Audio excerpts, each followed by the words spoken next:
Sejam bem-vindos a mais um ReinoCast. E hoje nós estamos aqui com a presença do Vinícius Bertoloni. Fala pessoal, tudo bem com vocês? Pastor Coutinho. Fala galera, como é que vocês estão? E do Lucas. Fala aí, Lucas. Fala pessoal, tudo bom com vocês? O pastor Vinícius, ali na Reino, aspirante a pastor juntamente comigo. Tem congregado aí, já está se preparando para o ministério pastoral. Pegou a unção também, né? Hã? Pegou a unção do pessoal agora. Estamos assim. Todo mundo chamando de pastor. Mas é assim que começa, Vinícius. A primeira igreja reconhece, depois os líderes vêm e abençoam, endossam, põem as mãos e consagra. Para mim, você já é um pastor. Ainda que você não tenha sido consagrado ao ministério, já é porque você exerce o ofício. Amém. E é assim que começa. A gente exerce o ofício, a igreja reconhece, somos consagrados. Pastor Coutinho, que é pastor da igreja GP, ali de Camboriú. E o Lucas, que é o nosso homem da política, o nosso aqui José de Arimateia. Bravo. Hein? É o homem que tem relacionamento com Pôncio Pilatos e com Herodes, hein? É isso aí. E com o imperador de Roma. Então, é um homem da política, mas serve a igreja. É um homem de coração da igreja, exatamente como José de Arimateia. E que Deus nos abençoe nesse nosso podcast. Vamos falar hoje aqui sobre salvação, sobre a igreja, sobre Cristo e sobre muitos assuntos aqui, alguns muito polêmicos, porque nós defendemos às vezes ideias diferentes. Quero lembrar também que aqui não é um debate, aqui nós não estamos para vencer debate, mas para expor as nossas ideias, nosso pensamento, nossa forma de ver, também mostrar um pouquinho do que a Bíblia diz acerca desses temas, e vai ser muito, muito, muito incrível. E eu quero começar com o Vinícius aqui, que está também aqui como professor do nosso DNA do Reino, está aqui o livro do DNA do Reino. Vamos ver se a gente consegue focar aqui no livro do DNA. Está todo mundo aqui com o livro do DNA. Esse livro aqui é um curso de 10 semanas, são 10 segundas-feiras. Ele tem 10 capítulos, ok? E são ministrados durante 10 segundas-feiras por 10 professores diferentes. Ali na Reino, está aqui os 10 capítulos. E para que você seja membro da Reino, você precisa fazer o DNA do Reino. Uma pessoa pode estar conosco e congregar lá na Reino a vida inteira e nunca fazer o DNA do Reino. Mas a partir do momento que ela decide que ela vai ser membro da igreja, ela precisa fazer esse curso de 10 semanas. O Vinícius é o líder desse curso, ele que está coordenando nossa escola, a Essential School, e ele é o líder aí do DNA do Reino. Quantos professores tem com você lá, Vini? Atualmente são 12. 12 professores lá com ele. E nós estamos treinando mais pessoas. E treinando mais pessoas para darem aula. Ontem nós tivemos a última aula de encerramento do DNA do Reino, né? Da quinta turma. A aula da Paty. Exato. Paty do Alex. Eu tenho um sócio judeu que nós temos uma loja aqui no shopping de cosméticos do Mar Morto, meu sócio. Ele é de Eilat, casado com a Paty, eles vieram de Brasília, né? E a Paty deu a aula ontem, final do DNA do Reino, muito elogiada até, por sinal, conteúdo muito bíblico, muito poderoso. E o Vinícius coordena esses professores e está treinando, tem o desafio de treinar novos professores aí para o DNA do Reino.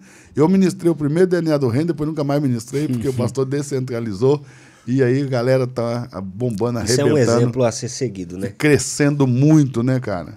Diga aí, Vinícius, como é que é? É um exemplo a ser seguido, essa questão do pastor ser descentralizador, porque eu penso que isso abre oportunidades para novas pessoas, e se a galera tem interesse em crescer no reino, eu penso que essa é uma porta muito grande, muito ampla, que os pastores e os líderes, eles precisam explorar isso mais na igreja.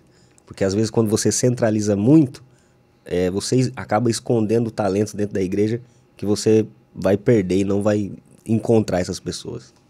Então é importante isso. Vamos começar com o Vinícius então, e vamos começar com o assunto da salvação. Vinícius, como você enxerga a salvação de Deus? Mestre, eu penso... Eduardo, por favor. Biblicamente, é vício, né? O dia inteiro chamando assim. Rapaz, e eu falo na igreja todo dia, cara, me chama pelo meu nome, não precisa nem me chamar de pastor, nem de mestre, nem nada. Mas não tem jeito. Mas é bom quando as pessoas te reconhecem, né? Sim. Quando você não impõe. Porque os ministérios são apóstolo, profeta, evangelista, pastor, mestre. Como eu ensino muito, né? Eles me reconhecem como esse ministério de ensino. Mas eu prefiro até que me chamem pelo meu nome. Primeiro de tudo eu sou Eduardo, depois eu sou pastor, depois eu sou ensinador. Mas se você conseguir me chamar de Eduardo, eu te agradeço. Se não, pode falar mestre, mesmo, fica à vontade. Também não é mestre, mano. Não é proibido. Mestre, mano. Vai do mestre pro mano, assim, 2 minutos também. 2 segundos. 0 a 100. De 0 a 100. Mas assim, biblicamente, pela graça de Deus, nós conseguimos enxergar a salvação de Deus como uma salvação completa. E na medida que Deus propõe essa salvação para o homem, ela é uma salvação que vai se desenvolvendo. Embora ela seja completa, mas ela acontece em etapas. Ela não acontece de uma forma simultânea por completa na vida do homem. Então nós entendemos que a salvação de Deus ela é eterna, ou seja, uma vez que uma pessoa ela recebe essa salvação, não existe mais a possibilidade dela ir para o inferno. E esse conteúdo do DNA do reino, eu penso que todos os cristãos, as pessoas que se denominam cristãos, eles pelo menos teriam que ter a possibilidade de conhecer isso. Nem tanto no quesito de se vão crer ou não, se vão acreditar, se vão carregar isso como verdade para si ou não, mas pelo quesito de, poxa, abrir a mente, conhecer novas doutrinas e principalmente ser liberta da religiosidade, porque essa é a base do DNA do reino, né? Nos liberta de toda a mentalidade religiosa, nos leva para novos horizontes bíblicos. Eu penso que as pessoas, quando têm acesso a esse conteúdo, a coisa que mais profundamente toca nelas é uma nova visão bíblica. Sim. Elas passam a ver uma nova Bíblia, e talvez vocês estejam ouvindo eu falar isso e não tem muita dimensão, porque eu não sei se vocês tiveram acesso a esse material, mas muitos testemunhos que nós recebemos. Poxa, eu li uma Bíblia antes de eu conhecer esse conteúdo, antes de eu receber isso.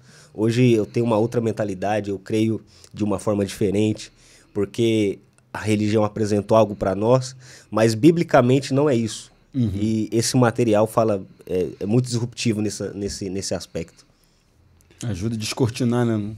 Sim. Uma visão limitada. Ok. Como que você vê a salvação, pastor Coutinho? Vamos lá. Príncipe de Deus. Amei esse cara. Amo esse cara. Você passa, Coutinho, vida, sabia? Você transmite vida de Cristo. É muito legal tá com você aqui. Amém. Como que você enxerga a salvação? Já vi que hoje eu vou aprender aqui, vou consumir isso aqui em 2 dias. Vamos lá. Vamos compartilhar, né? Não vamos dizer aprender, porque nós não estamos nesse nível, não. Vamos lá. Você está ensinando para você. Até então, a gente entende a salvação, como eu estava falando, por 3 partes, até abrindo também essa... Quando você fala por partes, você fala de salvação corpo, alma e espírito. É isso. É salvação do corpo, da alma e do espírito. E eu vejo que essa salvação, quando nós, uma vez que nós reconhecemos o Senhor como o único, suficiente Salvador da nossa vida, entendemos a obra perfeita feita na cruz, que foi completamente dele, a obra feita foi completamente dele. Uma vez que nós reconhecemos essa obra, nos arrependemos dos nossos pecados, estamos ali dispostos a todos os dias mudar. E eu sempre uso o argumento, às vezes, lá na igreja, como tomar um banho. Quando você toma um banho, você não entra debaixo da água e sai. É um processo de limpeza. É um processo que você passa ali, um processo. Você lava primeiro uma parte do corpo, depois outra. Então, nesse reconhecimento de Cristo, da obra de Cristo, você entra debaixo das águas, entra no chuveiro. Vamos usar essa analogia, assim, né? Vamos já nesse sentido figurado. Você entra debaixo do chuveiro.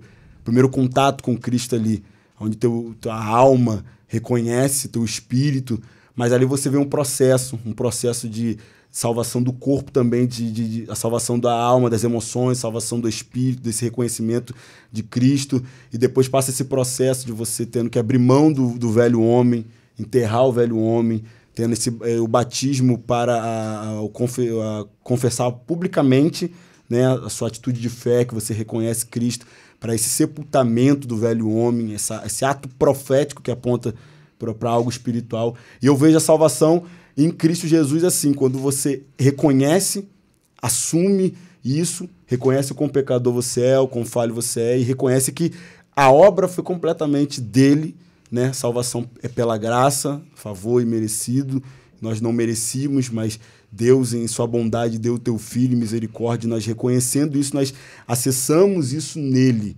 acessamos essa salvação nele.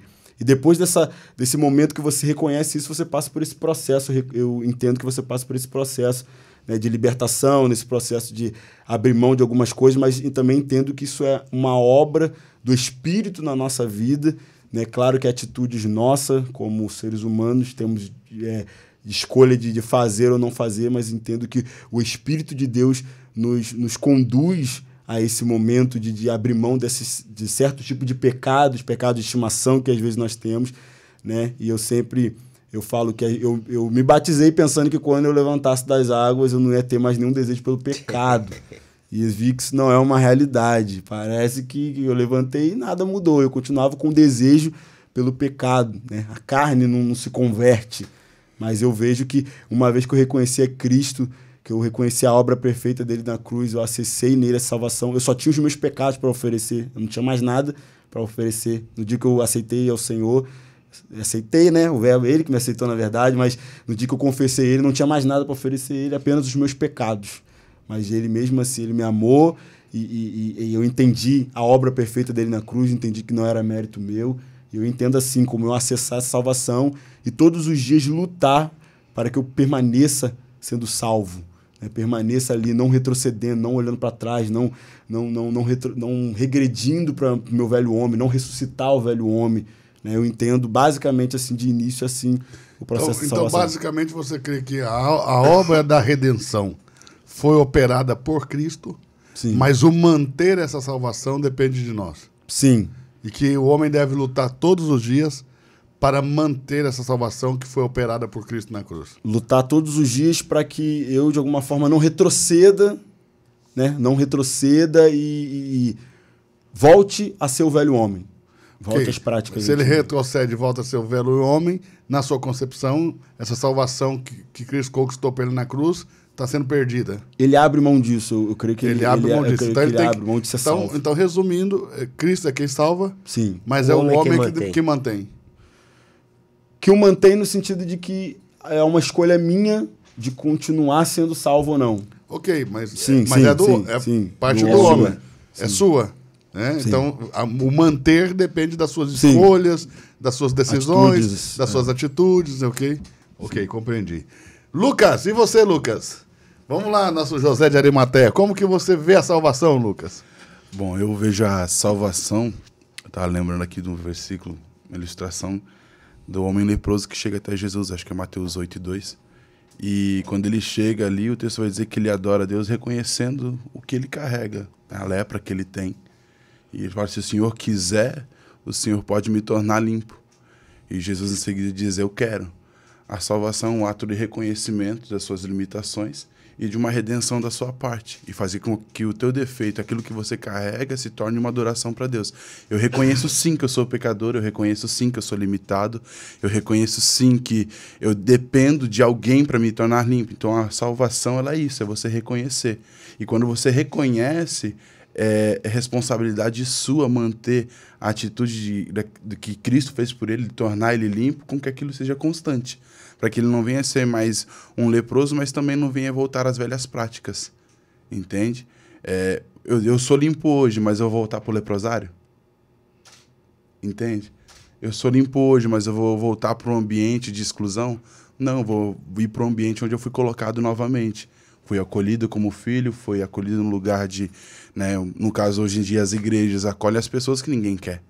A igreja acolhe as pessoas que a sociedade rejeita, ou que às vezes cria uma ilusão na mente do jovem, né, dizendo que tal coisa é melhor, tal coisa vai te satisfazer, tal coisa vai fazer com que você cresça. E quando chega lá na hora do vamos ver, ou ele alcança o ápice até do sucesso, que até isso, ludiria, né, se torna uma prisão sem cela, e ele vê que aquilo não é o que ele deseja de fato. Então, reconhecer que você é limitado, que você precisa de algo maior que você, te faz ser salvo. É isso que eu penso. Então, a gente pode ver já de cara aqui no nosso bate-papo que a necessidade de salvação é clara para todos nós, já sabemos o que ela é. E eu acho que a pergunta a ser feita agora seria, Lucas, por que você precisou ser salvo por esse Jesus? Eu cresci num seio familiar que é cristão, né? Vamos colocar assim. Minha mãe, desde pequeno, me ensinou isso. A palavra diz, ensina o caminho que teu filho deve andar, que ele jamais se desviará dele. Isso não quer dizer que eu era salvo, por eu crescer num lar cristão. Isso não quer dizer que, se eu sou filho de alguém que vai na igreja, ou filho de pastor, ou filho de pastora, que eu vou ser um pastor. Não tem nada a ver. É um ato pessoal seu, é algo muito particular. Então, quando eu entendo que a salvação é eu confessar, então eu entendi que o ambiente onde eu vivo não me faz, mas quem faz o ambiente... Ok, ficou claro. Você não é salvo pelo fato de ser filho de cristão. Exatamente. Você não é salvo por conviver num ambiente cristão, mas por que você precisa ser salvo? Por que eu preciso ser salvo? Eu, na minha particularidade, é que ele mostrou muito mais amor por mim do que eu via. E o amor que eu precisava, que eu não via em meus pais, que eu não via na minha família, que eu não via na sociedade, eu vi em Cristo. E eu queria aquele amor. A minha necessidade era essa. Então eu preciso você muito foi mais... atraído para Jesus pelo amor de Jesus. Exatamente. Mas a minha pergunta não é bem essa. Deixa eu ver se eu me expresso melhor. Por que você nasceu? Ok? O que você fez de errado ao nascer? Nada. Aí você cresce e Alguém agora te alguém apresenta vem e um te Jesus. fala, você precisa ser salvo. De quê? De quem? Por quê? Por quem? Eu acredito que eu deveria ser salvo de mim mesmo. Porque quando você cresce, você vai desenvolvendo limitações. Você vai começando a ser ferido pela sociedade. Você começa a ser ferido até pela sua família, muitas das vezes. Eu vejo pelas pessoas que hoje estão na igreja... Mas aí você acha que Jesus precisa morrer por causa disso? Porque um coach resolve, pô. Mas um coach resolve em A nos termos... libertar de nós mesmos, um coach resolve. Em termos, ele resolve porque ele é treinado para fazer aquilo. Mas Sim. é superficial. Uma hora ou outra a pessoa vai achar que vai alcançar o sucesso dela e vai ver que não é suficiente. Que dinheiro nenhum sana o coração de alguém. Preenche a alma, o espírito. Dinheiro nenhum te tira do fundo da depressão. Dinheiro nenhum te tira do fundo do quarto. Mas os coaches não servem só para ensinar a ganhar dinheiro, né? Mas ele ensina para você ter controle emocional e muitas vezes eles não têm sucesso. Até por um período. Não, a questão é que coach, não vou falar do mau coach, né? Mas os coaches não existem só para você ganhar dinheiro. Não. Eles existem para ajudar as pessoas em São diversas bons. horas, treinadores em diversas horas. Aliás, assim, é porque esse nome coach aí, essa ideia Ficou do treinador... demonizado, né? Mas eu acredito que o treinador... Nós temos na nossa vida diária treinadores, pessoas que nos treinam. Aliás, os ministros da igreja são treinadores. Sim. Os ministros foram dados ao corpo de Cristo para o aperfeiçoamento, para o treinamento dos santos. Então, são treinadores. Os ministros são uma espécie de treinadores, né? Talvez não na metodologia de coach que nós conhecemos a maioria, né? Mas, sim, são treinadores, de alguma forma. Mas, vamos passar para o pastor Coutinho e para o Vinícius aí. Por que, pastor Coutinho, e do que, e por que você precisa ser salvo? Eu entendo assim, pastor, que quando Adão peca, eu estando em Adão, todos pecaram. Então a humanidade, a criança nasce sem pecado, mas uma hora ela vai pecar. Né? E nós fomos feitos escravos daquilo que nos venceu. O pecado venceu Adão e Eva no jardim. Mas a criança, quando nasce, você diz, em breve ela vai pecar, mas enquanto não peca, ela ainda precisa de salvação? Eu acredito que ela está salva. A criança? Eu creio que ela está salva. Ok. Né? Então aquela ideia de que nós nascemos condenados, na sua concepção, não é verdade? Não, mas a partir do momento que você... Algum momento você vai pecar. Né? Então você não crê naquele negócio de pecado original, de pecado de Adão, e que isso tem alguma influência sobre nós quando nós nascemos? Eu acredito que como Adão pecou, todos nós pecamos em Adão. Ok. Mas quando nós nascemos, nós não nascemos pecando. Nascemos debaixo de um jugo do pecado. Mas não nascemos pecando, mas nascemos condenados ou não? Eu não acredito que nós nascemos condenados. Não acredito que nós nascemos condenados. Isso é para uma criança... E quando, em que momento o homem, então, é condenado se ele não nasce condenado? Acho que a partir do momento que ele peca. Acho que a partir do momento que ele comete o ato do pecado, ou pelo menos perde a inocência ali. Mas eu acredito que naquele momento ali... A condenação vem depois que ele peca. A condenação vem. Mas o homem...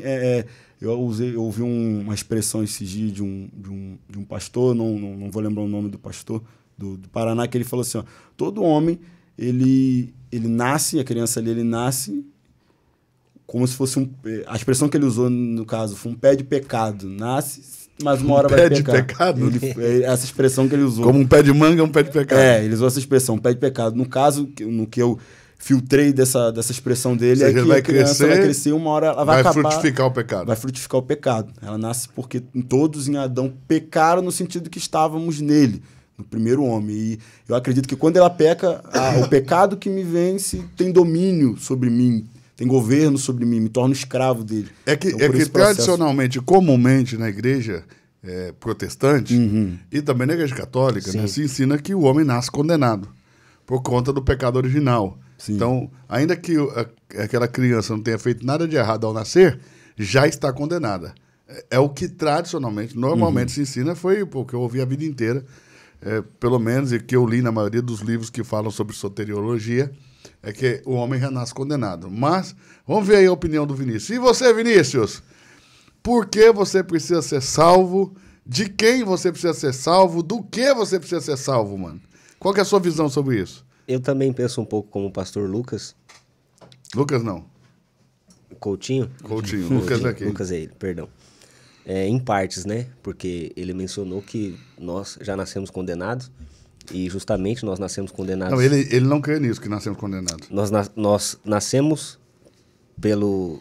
E nós fomos sentenciados pelo pecado de Adão, porque quando Adão pecou, nós pecamos junto com ele, certo? Eu também creio dessa forma, porque quando Deus cria Adão, ele cria todo o ser humano dentro de Adão, e Adão pecando, tudo aquilo que estava debaixo da liderança de Adão, e também a humanidade pecou junto com ele. E eu creio que o homem, ele nasce condenado por quê? Nós precisamos entender uma diferença muito grande em relação entre pecado, pecados e o pecador. Você disse que uma pessoa ou uma criança, um homem, ele só vai passar a ser condenado a partir do momento que ele cometer pecados. Sim? Sim. Mas, biblicamente, não é os nossos pecados que nos condena. É uma natureza que habita em nós. E essa natureza, Paulo o apóstolo vai chamar de o pecado. Que não... Ou seja, o pecado, o que você está dizendo... Sim. É diferente de pecados? Sim. Ou seja, o pecado, a natureza, a força que habita dentro de nós é uma coisa e os pecados que nós cometemos seria outra coisa. São outra coisa. Paulo, o apóstolo, ele vai deixar isso muito claro quando ele diz, lá em Romanos capítulo 7, ele diz, o bem que eu quero fazer, isso eu não faço. O mal que eu não quero, isso faço. E se eu faço o que eu não quero, já não sou eu que faço, mas o pecado que habita em mim. Então, o pecado, no singular. O pecado, no singular. E qual que é a diferença básica entre pecados e o pecado? Talvez nós podemos pensar que é só o S, né? Que pecados é no plural e pecado é no singular. Mas existe uma diferença muito grande nisso, porque o pecado é uma natureza que eu herdei de Adão. Quando Adão pecou, ele recebeu essa natureza. Essa natureza pecaminosa passou a habitar dentro do homem. Então, todo ser humano que nasceu de Adão, ele também vai receber essa natureza automaticamente. Ou seja, por isso que ele já nasce condenado. Porque a condenação, da mesma forma que salvação, não é uma questão de conduta ou nem de comportamento, mas é uma questão de natureza. Qual natureza que você carrega? A natureza de Adão ou a natureza de Cristo? É isso que vai determinar se você é salvo ou se você não é salvo. Então, essa diferença entre pecado e pecados precisa ser distinguida para nós compreendermos com mais clareza essa questão da salvação. Porque você falou pecado, pecados e o pecador. Onde o pecador entra nisso? O pecador é todo aquele que nasceu de Adão. Todo aquele que nasce de Adão é pecador. E ele não é pecador porque peca. Ele peca porque ele já é pecador. Por causa da sua origem. Por causa da sua natureza. Não é o pecado que faz desse homem ser pecador. É porque ele já carrega essa natureza e justamente porque ele carrega essa natureza que ele comete pecados. Um dia ele vai pecar porque ele tem a natureza de pecador. Sim. E ele não vai para o inferno porque ele pecou. Ele vai para o inferno porque ele já carrega essa natureza. E o plano de Cristo de salvação... Então, na sua visão, quem nasce já nasce condenado. Já nasce condenado. Por causa da natureza que nasce. Com que nasce. E o plano de salvação de Cristo é justamente esse. Trocar a nossa natureza.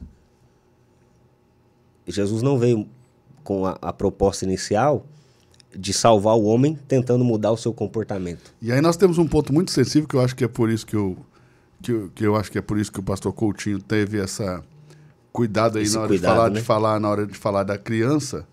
Porque é difícil para nós aceitarmos a ideia de que uma criança que nasceu e não fez nada vai para o inferno. É muito difícil. Mas essa na sua concepção, Vinícius, é a realidade. É a realidade. porque nós precisamos entender que Deus não tem o mesmo conceito que nós temos. Deus não é o Deus da nossa mentalidade. Então, a forma com que ele pensa, muitas das vezes vai ser contrária à forma com que nós pensamos. E, consequentemente, às vezes vai chocar o ser humano, né? Sim. Aquilo que Deus tem como verdade para ele. Eu, particularmente, também compreendo que o homem já nasce condenado.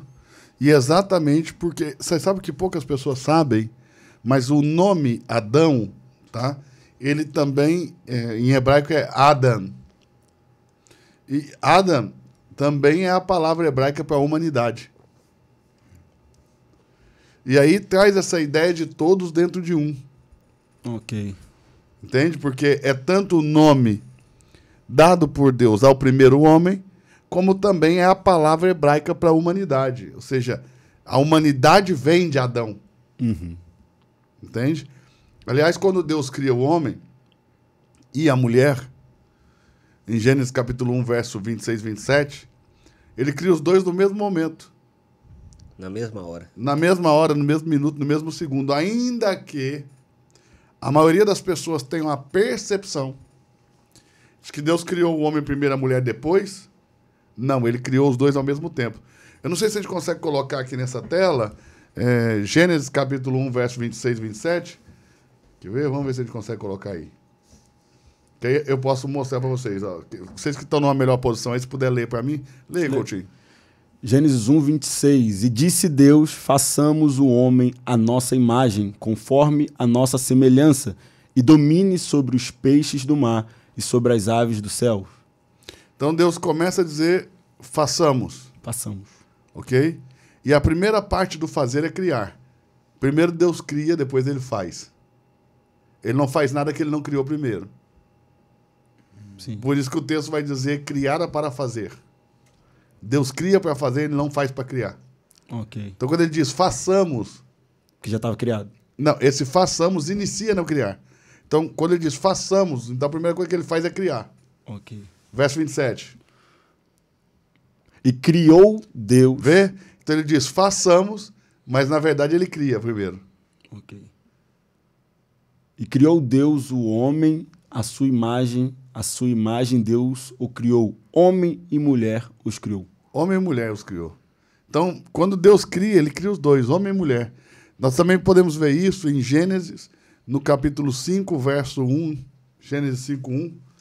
Vamos colocar aí. Este é o livro das gerações de Adão. Este é o livro das gerações de Adão, ou a genealogia de Adão, a história de Adão. Vamos lá. No dia em que Deus criou o homem. Presta atenção nesse detalhe. No dia. No dia que Deus criou o homem. No dia. No dia. No mesmo dia. A semelhança de Deus o fez. Continue. Homem e mulher os criou. Vê? No mesmo dia. No mesmo dia. No mesmo dia. Ele fez os dois no mesmo dia. Vai lá. E os abençoou. E abençoou os dois. E chamou o seu nome Adão. No dia em que foram criados. Vê, ele cria no plural, mas dá o nome Adão. Porque Adão, ele é um nome singular e também singular para nós aqui em português, ok? Que Sim. É o nome do homem, o nome próprio do homem Adão. Mas em hebraico, toda a palavra que termina com M é plural. Fala de pluralidade. Ok? Então, aí está falando de humanidade. Sim. Então ele criou, os abençoou e chamou o seu nome Adão no dia em que foram criados. Então você vê, ele abençoa, ele cria no plural, abençoa no plural, chama de Adão no dia em que foram criados. Falando de uma coletividade ali, né? Falando da coletividade. Entende? Sim. Então, em Adão estava toda a humanidade. Quando ele peca, Deus o condena. E com ele condena toda a humanidade. E esse não é o único texto bíblico que nós vemos esse olhar de Deus para o homem. Lá em Hebreus 7, também, se eu não me engano, verso 10, quer ver? Hebreus 7, 10. 9, 10. 7 e 10. 9 e 10, verso 9 e 10. Vamos ver o 9 e o 10. E por assim dizer, por meio de Abraão, até Levi, que recebe dízimo, pagou dízimo. Estando este ainda, porque ainda ele estava nos lombos de seu pai, quando Melquisedeque lhe saiu ao encontro. Em outras palavras, o que está dizendo? Quando Abraão encontrou-se com Melquisedeque e dizimou, Levi dizimou junto. Porque ele estava... Só que Isaac não tinha nascido, ok? Jacó não tinha nascido e Levi nem sonhava em nascer. Mas o texto está afirmando que Levi dizimou porque ele estava dentro de Abraão. Então, esse olhar de Deus, de ver um homem dentro do outro, ok? Ele é claro no texto. Ele é muito claro. Deus está dizendo, Levi, que tem ordem para receber dízimo, pagou dízimo, porque quando Abraão saiu e se encontrou com Melquisedeque, ou seja, Levi nem sonhava em nascer, Levi estava dentro dele, estava ainda nas entranhas, estava nos lombos de Abraão, seu pai, quando esse se encontrou com Melquisedeque. Então Levi dizimou também. Da mesma forma, ele viu toda a humanidade em Adão. Ok. Quando Adão peca, toda a humanidade peca com ele, ok? E se torna condenado, porque Deus condena Adão e com ele todos que nele estavam. Não dá para condenar esse corpo e não condenar uma parte dele. Não dá para dizer, vou condenar o corpo de Adão, mas vou salvar a mão. Se Deus condenou Adão, ele condenou Adão por completo. Então, em qualquer parte que eu estivesse daquele corpo, eu também fui condenado. Inclusive, o próprio homem Adão, e aí não falando no contexto de humanidade, mas do homem Adão, Adão precisou sair de Adão para ser salvo. Porque o homem Adão está condenado, e qualquer homem que vai ser salvo precisa ser retirado desse corpo condenado. Porque Deus não vai voltar atrás nessa condenação, e não há uma corte superior que você possa recorrer. Raciocínio, se Deus te condenou, você vai recorrer aonde? Não tem STF, né? Entendeu? Não tem uma corte superior. Não tem uma corte superior, né? Não tem o Supremo Tribunal do Céu. O Supremo Tribunal do Céu é Deus. Então você não tem onde recorrer. Uma vez que ele condenou esse homem, está condenado para sempre. Então eu entendo que a salvação, ela passa primeiro por isso. Por mudar a posição do homem. De um corpo, de um homem terreno e condenado, para o corpo de um homem que veio do céu e que não pode ser condenado. Então, eu não vejo a salvação como tendo qualquer participação do homem. Nem para ser salvo, nem para se preservar salvo, e nem para entrar na eternidade salvo. Tudo isso, ao meu ver, é obra de Deus e não nossa. Ok. O ser salvo, permanecer salvo e o entrar salvo pela eternidade. Então qualquer atitude do homem, ela não influencia em nada. Na salvação? Não. Ao meu ver, não. Porque, raciocine, se a minha atitude influenciar para a minha salvação, ela também deveria ter influenciado para a minha condenação. E não influenciou. Ainda que eu nada fiz quando nasci, de errado, que pudesse ofender a Deus, nasci condenado. Que ação eu tive que me condenou? Nenhuma. Eu fui condenado porque estava no corpo de Adão. E da mesma maneira, com a mesma justiça, com a mesma lógica de justiça, é que nós somos salvos quando introduzidos em um corpo de um homem que não veio da terra como Adão, mas do céu, e que não pode ser condenado. Ou seja, não se trata de mim, trata-se dele. Ele não pode ser condenado. E eu só não vou ser condenado porque eu estou nele. E aí isso coaduna ou corrobora com a ideia, com o que Paulo escreve. Né? Já não há condenação para os que estão em Cristo, não é para os que são evangélicos. E Deus já não olha mais para Adão, olha para Cristo. Quando ele olha para Adão, e nem para mim. Ok. Aliás, Deus nunca olhou para mim nem para me condenar Nem pra e não salvar. olha para mim para salvar. Então, para mim, a salvação é uma questão de posicionamento. E quando acontece essa saída do Adão, primeiro Adão, e essa entrada em Cristo? Quando isso acontece, ao meu ver, acontece em 1 Coríntios capítulo 6, verso 17. Quer ver? Vamos lá. 1 Coríntios capítulo 6, verso 17. Ao meu ver, isso acontece no novo nascimento. Porque essa é outra coisa também, Coutinho, que eu penso que as pessoas pensam que a salvação é apenas um ato de Deus de te livrar de um lugar de condenação, de te livrar de uma sentença de morte.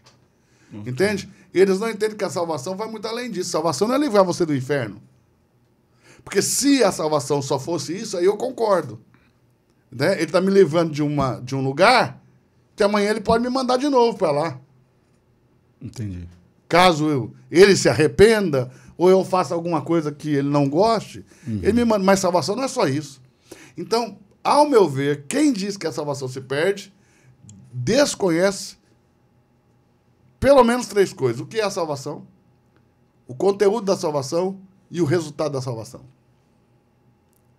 Caminho, conteúdo, resultado. Caminho, conteúdo e resultado. Por quê? Porque a salvação vai muito além de me livrar de uma condenação ou de pagar por uma dívida que eu contraí. Essa é a visão que eu tenho com base no que eu li, ok? Vai muito além disso. Por quê?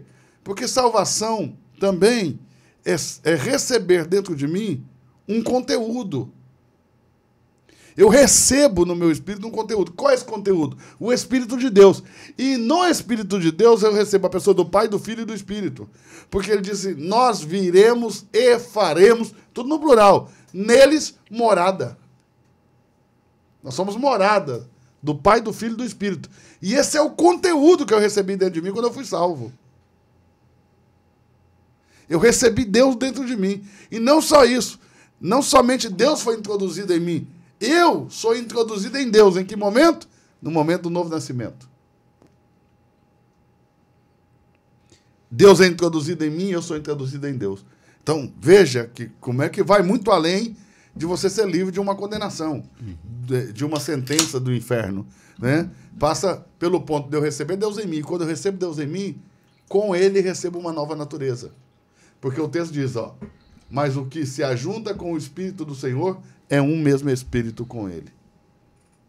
Aí, nesse momento, deixa de ser 2, passa a ser 1. É como um casamento. Por essa causa deixará o homem, seu pai e sua mãe, juntar-se à sua mulher, e serão ambos uma só carne. O resultado do ajuntamento entre um homem e uma mulher é uma só carne. E essa uma só carne está nos filhos. Entende? Porque a gente quer romantizar o negócio, dizer, por exemplo, está aqui Léo e Luana, aqui na nossa produção, são casados. E eu convivo com os dois, poxa. Luana é uma pessoa totalmente diferente do Léo, o Léo é uma pessoa totalmente diferente da Luana. Ontem eu estava perguntando pro Léo se ele já viu a Luana brava alguma vez na vida, se ela já perdeu a cabeça, entendeu? Mas o Léo é esquentado, ele é mais sanguíneo. São 2 pessoas totalmente diferentes. A carne não parece, né? Ela é bonita, ele é feio. Entendeu? Então, assim, não é uma só carne, poxa. Por mais que você queira romantizar, o dia que eles tiverem um filho, aí você pode ir lá que vai estar os 2. Pode fazer o DNA, vai estar os 2 lá, ok? Como resultado da união entre o homem e a mulher, nasce uma só carne. E essa uma só carne é indivisível. Ok? Como resultado da união com Deus no Espírito, nasce um novo Espírito, o de Deus em nós. Não tem mais o Espírito do Eduardo e o Espírito de Deus. É o Espírito de Deus no Eduardo. O meu Espírito passa a conter Deus. Por isso que Paulo Apóstolo vai falar dessa batalha entre a carne e o Espírito. E a carne aí é a alma, não é o corpo físico. Sim. É uma batalha entre a minha velha natureza, que está na minha alma, e essa nova natureza que eu recebi no Espírito. Porque eu penso que o homem salvo, ele entre essa nova e velha natureza, é um conflito, né, ambulante. É o conflito em cima de 2 pernas. É um conflito entre uma natureza nova e uma natureza antiga. E à medida que eu vou permitindo, essa natureza nova vai tomando conta de mim, matando a velha natureza. Isso é um processo. Porque o novo nascimento acontece no espírito. A alma, eu não acredito que ela nasce de novo, eu acredito que ela é transformada. Como Paulo Apóstolo diz, seja transformados pela renovação da vossa mente, do vosso entendimento. Essa metamorfose, essa palavra transformados aí vem de metamorfos, de onde vem a palavra metamorfose. Então a alma, ela é salva, diferente do espírito, porque é salvo pela fé. Em Cristo Jesus eu nasci de novo. né? Somos salvos pela graça, mediante a fé. Isso não vem de nós. Olha, o texto bíblico de Efésios está dizendo, né, capítulo 2, verso 8, que isso não vem de nós. É um dom, é um presente de Deus. Então não tem como eu participar disso.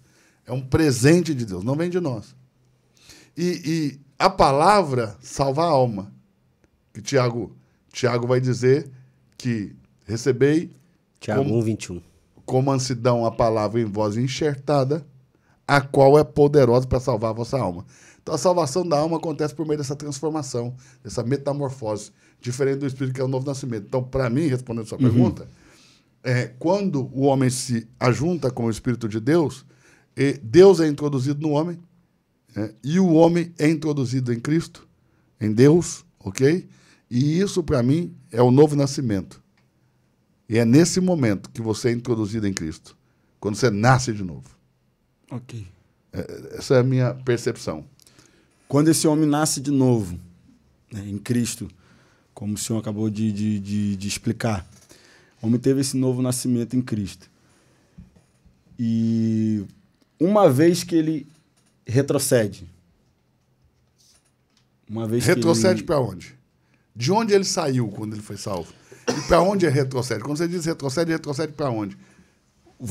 Quando ele retrocede a práticas pecaminosas. Ok, mas quando ele foi salvo, ele não deixou de praticar atos pecaminosos. Vou tentar contextualizar um exemplo. Ok, quando você é pastor, sim, você vai lá e faz um apelo. O cara aceita Jesus. Ele saiu de onde? De que velhas práticas que ele abandonou? Não, eu saio dali e continuo, talvez, fazendo a mesma coisa. Talvez não. Certeza. Vai levar um tempão para que essa transformação na mente possa ocorrer e ele possa deixar, primeiro, ser convencido de que está errado. Porque nós crescemos num ambiente não evangélico. Sim. E como que era na escola? O que ensinava para nós? Quem pega mais mulher é mais bonito. Então você já vai para a escola aprendendo a sair a caça. E quanto mais mulher você beijar, quanto mais mulher você ficar, mais bonito é.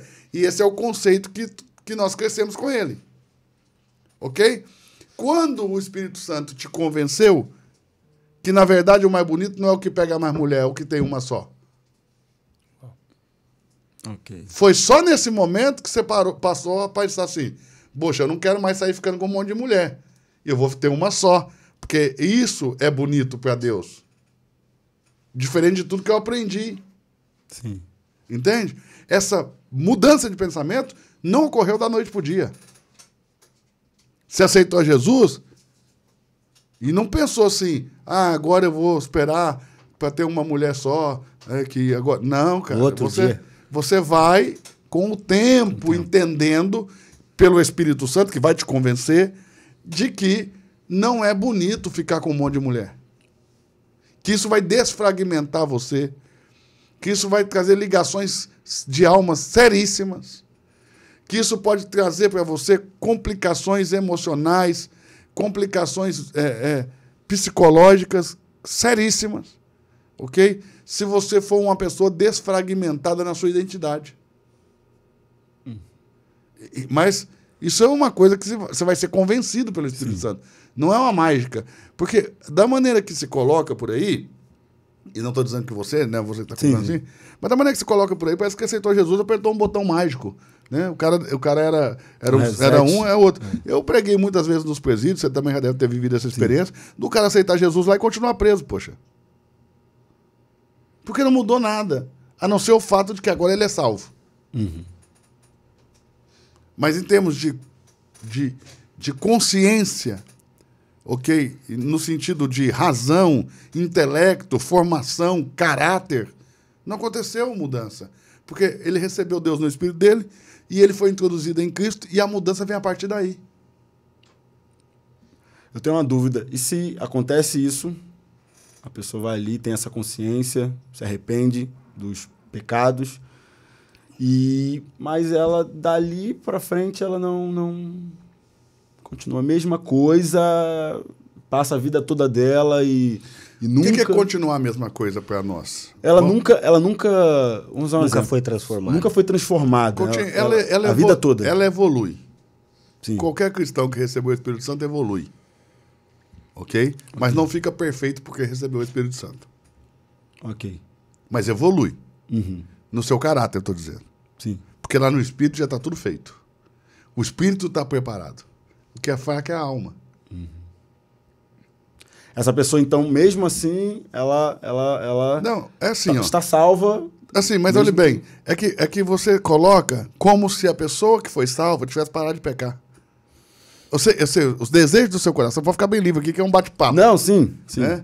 Mas o desejo do seu coração é colocar essa premissa de que um salvo parou de pecar. Não, e aí agora ele pode voltar a pecar. A minha dúvida é qual? Eu entendi tudo que o senhor explicou aqui. A minha dúvida é, a pessoa foi convencida pelo Espírito Santo, se arrependeu dos seus pecados, mas no restante da vida dela, todos nós pecamos, sabemos que somos pecadores. A diferença é os pecados. Um tem um pecado, tem outro, essa é a diferença. Só que a pessoa nunca, até morreu e ela só foi aquele dia ali, teve aquela convicção no espírito dela, mas não quero. Não quero, teve a decisão, eu não quero essa vida, eu quero continuar na vida que eu estou.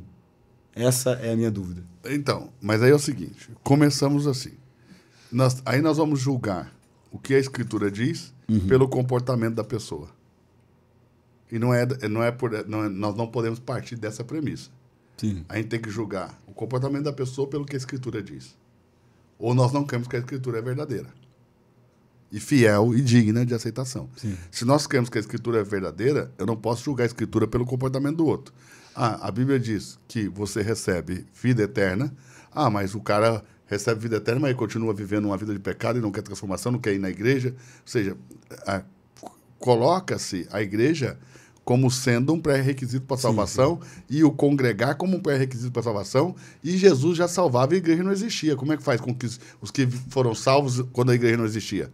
Porque a igreja só vai nascer como igreja que nós conhecemos em termos doutrinários, em termos de organização, muitos anos depois da morte de Jesus, poxa. Sim.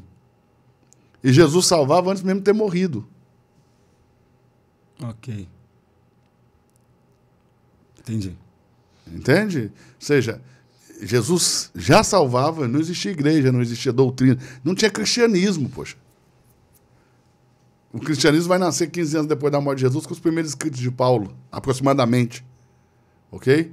Apesar dos evangelhos virem primeiramente no cânon, eles não são os primeiros escritos da igreja. O primeiro evangelho dos sinóticos, que é Marcos, Lucas e João, Marcos, Lucas e Mateus, Marcos e Lucas, vai nascer aproximadamente 70 anos depois de Cristo. O evangelho de Marcos vai ser escrito primeiro, sinóticos, se acredita assim, a maioria das tradições acreditam assim, e depois, a partir de Marcos, se constrói Mateus e Lucas. Ok? João não é sinótico e se acredita que João foi escrito por volta do ano 90 depois de Cristo. Então, os primeiros escritos são os Paulo, aproximadamente 15 anos depois da morte de Cristo já começam a aparecer as primeiras cartas, os primeiros escritos paulinos, e nasce a doutrina que nós chamamos hoje de cristianismo, o ensino que nós chamamos de cristianismo. Mas não existia cristianismo, Jesus já salvava. Então eu não posso pensar que a salvação de alguém deve depender da igreja, Sim. da doutrina, do livro. Sim. Porque até a Bíblia, mesmo sendo palavra inspirada por Deus, ok? Não é ela que salva. É isso. Quem salva é Cristo. A palavra de Deus que salva é Cristo. Sim. O verbo encarnado. Sim. A palavra encarnada. Aquele que se chama, como o Apocalipse diz, a palavra de Deus. Se fosse assim, qualquer um que tem uma Bíblia em casa estaria salvo. Foi o argumento do cara que estava no inferno, que Jesus conta sobre o rico e o mendigo, o Lázaro. O rico estava no inferno e esse foi o argumento, né? Manda alguém dos mortos ir lá. Aí Abraão diz, não, eles têm a Moisés e os profetas, quer dizer, eles têm uma Bíblia. Aí ele diz, não, porque ele também tinha uma, poxa. Entendeu? Mas se alguém dos mortos for lá, ele também tinha uma, poxa. Ele não deu ouvido para ela, não deu atenção para ela. Ou seja, se o fato de ter uma Bíblia salvasse, aquele homem não estaria condenado, porque ele também tinha uma Bíblia e queria que alguém voltasse lá e desse testemunho daquele lugar de tormento para os 5 irmãos que ele tem, para que eles também não fossem para lá. Quando Abraão disse, eles têm as escrituras, eles têm os escritos de Moisés e os escritos do profeta, ele gritou não, porque ele também tinha. Ok. Não deu certo para ele? Exato, se não deu certo para ele, por que vai dar para o outro? Por que vai dar para os irmãos? Então, a salvação, ela não vem da Bíblia. Deixa eu colocar melhor. A salvação não vem da Bíblia no sentido do livro. A salvação vem de Cristo. Do Cristo descrito no livro. Ok? Então, não vem da palavra escrita, vem do verbo encarnado. Vem do verbo encarnado. Ok. Mestre, o que é mais difícil? Uma pessoa ser condenada ou ser salva? Eu acredito que mais Pode difícil, ser o que é mais fácil? Uma pessoa ser condenada ou ser salva? Mais fácil ser condenada. Mais difícil é ser salvo. Na mente popular. Sim. Mas para Jesus é o contrário. Para Jesus é o contrário. Pensamento é mais fácil ser salvo. Paulo, o apóstolo, fala disso. O difícil foi ser condenado, pô. Já foi. Salvo é fácil. Porque para ser condenado, o homem precisa desobedecer. Para ser salvo, ele só precisa crer. Ok. E por que então tem essa inversão de valores? Qual seria o... Porque eu penso que o homem sempre vai basear a sua experiência religiosa, ok? Na sua justiça própria. E não na justiça de Deus. Então, com base na minha justiça, como que você pode ser salvo como eu se você não se esforça como eu para não pecar? Entendi. O homem quer ter uma participação na salvação, seria isso? Bom, segundo o que a gente começou a falar aqui, né, você mesmo falou, que o homem precisa se manter salvo. Então, ele tem participação dele na salvação. E eu não acredito. Eu acredito que a salvação é a obra total e completa de Deus. É o que eu acredito. O que seria viver como salvo? Agora, deixa eu te dizer um negócio sobre o pecado. Você é pastor há quanto tempo? 2 anos. 2 anos. Não, mas consagrado. 2 anos. Você foi consagrado e já enviado para o campo. Isso. Pelo amor de Deus. Isso aí é The Flash. Coisa...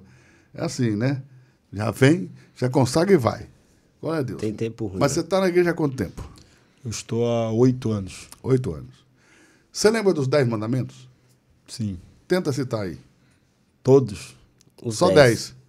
Mas citar os 10? Vamos lá. Amar a Deus sobre todas as coisas, amar o próximo como a ti mesmo. Precisa na ordem, não? Amar a Deus sobre todas as coisas e o próximo como a ti mesmo é o mesmo. E não está entre os 10. Mas vai lá. Sim, vamos lá. Não furtarás, não cobiçar a mulher alheia, não levantar falso testemunho, honrar pai e mãe para que seus dias se prolonguem na terra. Lembro agora. 4. Até agora só 4. O que é pecado? É fazer algo diferente daquilo que Deus ordenou. Pecado vem de errar o alvo, né? A amartia, a doutrina que estuda o pecado, a martiologia, vem de errar o alvo, de errar o branco do alvo. Então, quando eu faço alguma coisa contra aquilo que Deus mandou, eu peco. Eu peco. Eu pedi para você me dizer os 10 mandamentos que estão nas pedras, que foram dados nas pedras para Moisés. Você conseguiu lembrar 4. De Gênesis a Deuteronômio, Deus deu 613 leis.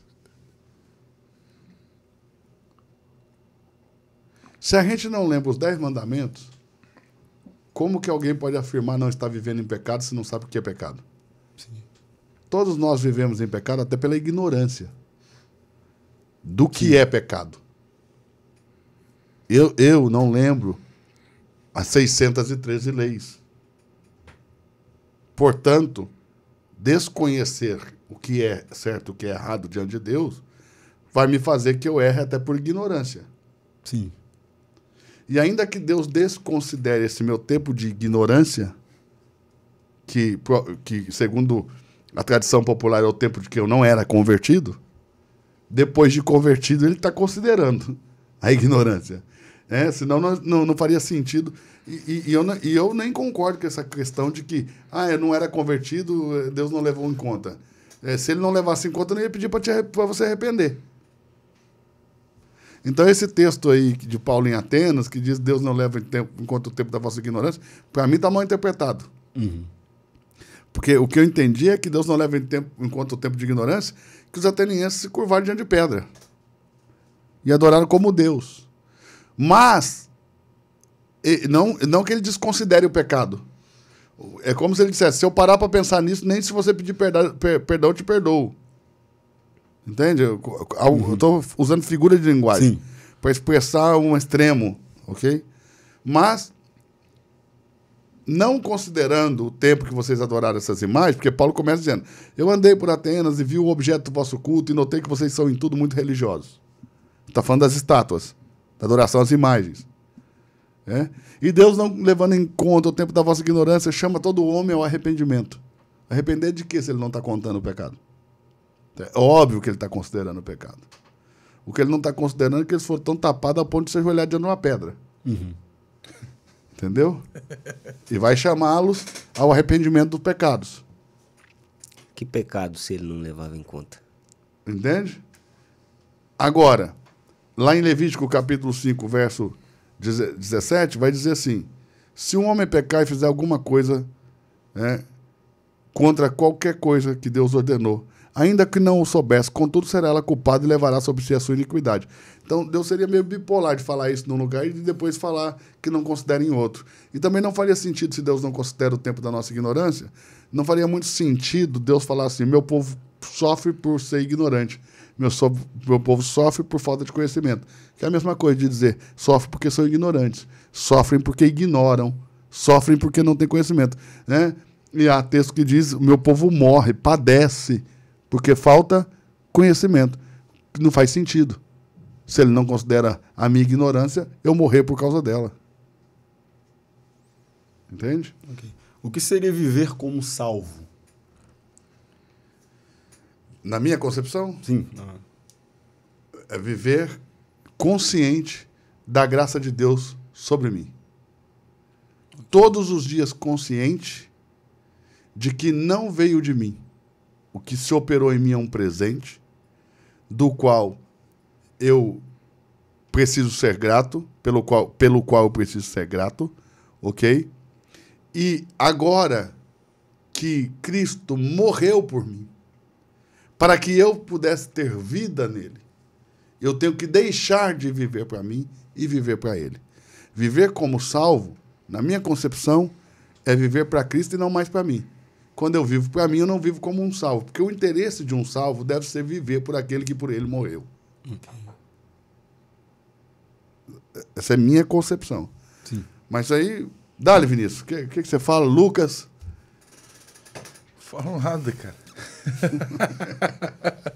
Eu tô processando tudo aqui. Dá-lhe. Uma coisa que eu entendi aqui, que o homem, ele se posiciona com a sua própria regra e sua própria régua. Ele tenta medir o outro com aquilo que ele vive. Não tem como. É impossível. Eu falo isso muito para os meninos na sala. É isso, é viver baseado na sua justiça própria. Só que a Bíblia diz que a nossa justiça é como um pano imundo. Eu não sei se você já ouviu essa expressão. Trapo de imundície, pano imundo. Sabe o que é isso, né? Sim. Ou seja, naquela época, a mulher não tinha absorvente. E usava os Então, panos. usava os panos. Então, a imundície que sai de uma menstruada ficava no pano. Em outras palavras, está dizendo... E tem uma tradução, que é a tradução ecumênica da Bíblia, a tradução francesa, ecumênica da Bíblia, vai dizer o seguinte, né? Como trapo de imundície, você vai colocar como a imundície que sai de uma menstruada. Essa é a nossa justiça. Ou seja, o útero da mulher se preparou para gerar vida, não gerou, ele vai expulsar o que sobra ali, o que vai se desprendendo do útero, que é, na tradição cristã, a morte sendo removida, sendo tirada da mulher. Então, nossa justiça é como morte. Nossa justiça é como uma imundícia que sai de uma menstruada. E eu vou trazer uma questão aqui que pode ser um pouco polêmico, mas nessa questão de salvação, Judas, ele não foi salvo? Eu acho difícil falar quem foi salvo e quem não foi. Que é uma porque discussão que a se salvação levanta e depende poucos de fé. Ok? E eu não posso dizer quem creu, quem não creu. Ok? Mas, se você pontuar o fato dele ter sido contado entre os apóstolos... Porque ele creu. Porque ele creu, ok? Então, é bem provável que ele tenha sido salvo. Então, pela atitude dele tirar a sua própria vida, isso não levou em conta. Então, mas a Bíblia não afirma isso, que ele tirou a própria vida. Eu digo pela Bíblia... cultura popular, porque é o que se conta porque e se vive nesse Clay, eu entendi. Entendeu? E nem estou defendendo aqui que Judas esteja salvo. Só estou pontuando, pensando diferente. Porque, refletir sobre o assunto. Por quê? Porque a gente tem essa ideia de que a Bíblia taxativamente afirma que ele suicidou. A Bíblia não afirma isso. Mestre, a Bíblia diz que ele saiu para suicidar-se. Vê a diferença? Se ele tivesse suicidado, a Bíblia ia dizer, saiu e suicidou. Sim. Se a Bíblia não o diz, você já não pode afirmar. Ou seja, ele estava com aquele pensamento, mas não quer dizer que... Saiu para suicidar-se. Ok? O texto é, saiu para enforcar-se. Não quer dizer que ele consumiu o ato. Né? Não quer dizer que ele consumou. Como que ele foi encontrado, mestre? Partido ao meio. O cara saiu para se enforcar e foi encontrado partido ao meio, suas entranhas paradas pela terra. Não faz sentido você morrer enforcado assim, né? Aí a imaginação popular imagina o quê? Que ele amarrou uma corda no galho da árvore, o galho quebrou, ele caiu numa pedra pontuda, mas é muita imaginação, poxa. Caraca. Entendeu? Porque a Bíblia não diz isso. Entendeu? A Ellen White tem até uma questão que eu acho mais lógica. Porque ela vai dizer que para o segmento do qual Judas fazia parte, o segmento ali de crenças do povo dele, era quando você trazia sobre você uma vergonha muito grande, algo que te envergonhava muito, que envergonharia sua família. Então, essas pessoas que são desse mesmo segmento aí de Judas... Os zelotas? Eu não me recordo agora. Se era Zelote ou outro. Mas ela vai dizer que eles tinham o costume de se matar expondo a sua entranha, expondo as suas vísceras. Então, ela acredita que ele pôs a corda e com uma faca rasgou para sair as suas tripas. Mas ainda assim não bate com o que a Bíblia diz, que é partido pelo meio. E é difícil você sendo enforcado e ao mesmo tempo se partir pelo meio. Entende? Ele foi encontrado partido pelo meio. E as suas vísceras espalhadas por terra. Há uma possibilidade dele ter sido assassinado, então? Há uma possibilidade dele não ter se matado, já que a Bíblia não afirma que ele se matou. Entendi. Entende? Como a Bíblia não diz ele saiu e se matou, ele saiu e se enforcou, diz saiu para enforcar-se, e foi depois, em outro texto, encontrado partido pelo meio, já abre uma possibilidade para ele não ter se enforcado. Porque se a Bíblia diz ele saiu e se enforcou, acabou a discussão. Sim. Mas a Bíblia não diz isso. Ele seria fundamental para o plano da salvação? Nada fundamental. Seria outro se não tivesse? Não. Aliás, o próprio Jesus disse que Satanás pediu para peneirar Pedro. Jesus foi que não deixou, intercedeu. Mas olhe bem, e Jesus também fala, pai, nenhum perdido, não é o filho da perdição. Judas já era o filho da perdição. Agora, a perdição de quê? Porque também perde quem não reina. Não é só quem não tem vida eterna. E eu creio que essa é a maior dificuldade da igreja no Brasil, é não saber separar o reino da salvação. Porque em muitos textos que se fala de perda de reino ou de galardão do reino, as pessoas se confundem isso com ser salvo ou não ser salvo. Qual seria a diferença o reino principal do reino de salvação? Então, a primeira, a maneira que se adquire. Ok? Você adquire a salvação pela graça, o reino por esforço. Ok. E você não pode adquirir salvação por esforço porque você anula a graça. E o texto é taxativo em dizer que somos salvos pela graça. Mediante a fé. E que isso não vem de nós, é um dom de Deus, presente de Deus. Dom de Deus.